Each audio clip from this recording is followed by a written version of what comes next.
Hello again, I am the Big Clifty Beekeeper, and I am here in South Central Kentucky. It's July 24th, 2021.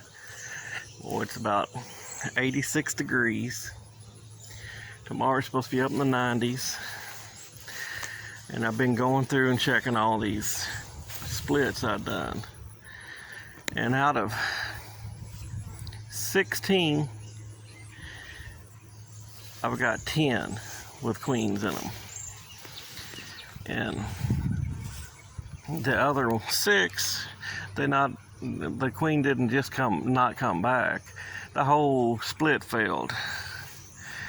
You know, here I was splitting for July weather, but I had a couple of nights got down to about 59 degrees.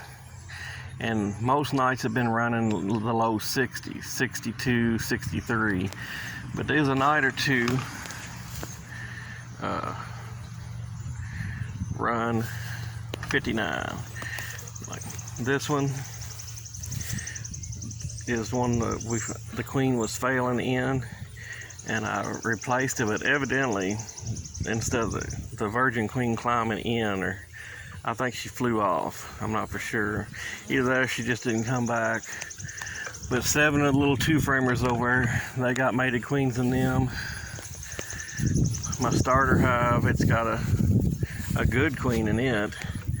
And these other 2 here that have, I put queens in. So, you know, 10 out of 16 is not bad, but it ain't great. But the weather was crazy. I've had trouble with the weather for the past 2 years. You know, it's either too cold or too wet.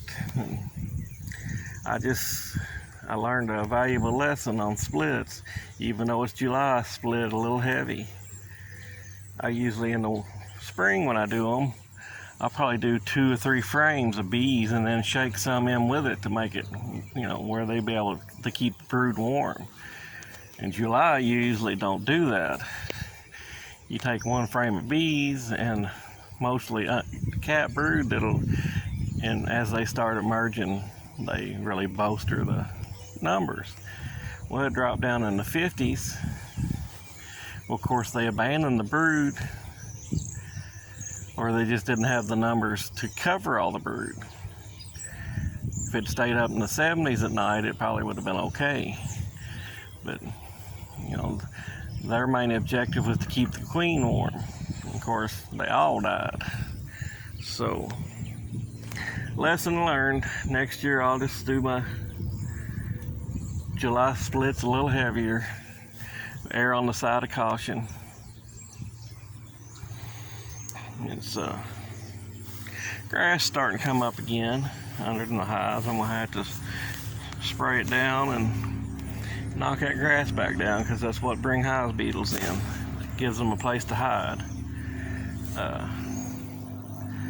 So here now, all my queens are back. I'm gonna let them lay for a little while, and then I'm gonna do my mite treatments and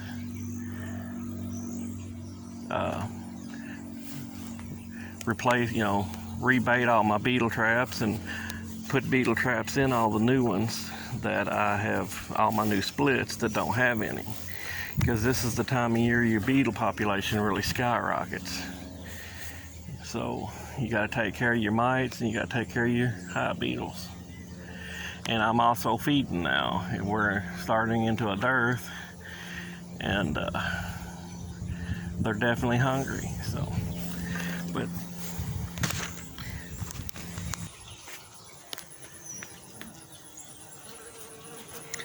I don't know if you can see, but it definitely got some wet brood in there. Queen is definitely back. And this is the starter hive.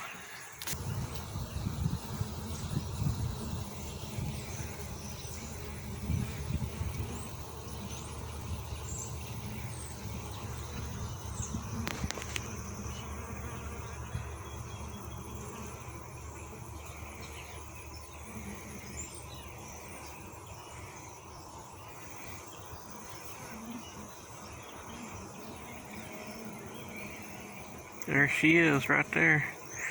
There's the queen. It's one of my grafted queens. She's a beaut. She's laying pretty good. And like I said, this is the starter hive. So that's all I pretty much got for you today. If you like the videos, subscribe, hit the like button, hit the bell icon for new notifications of new videos. And if you want to comment, you can leave comments down below, and share the videos if you know somebody else who's into beekeeping and think they might like them. So I'll talk to you later.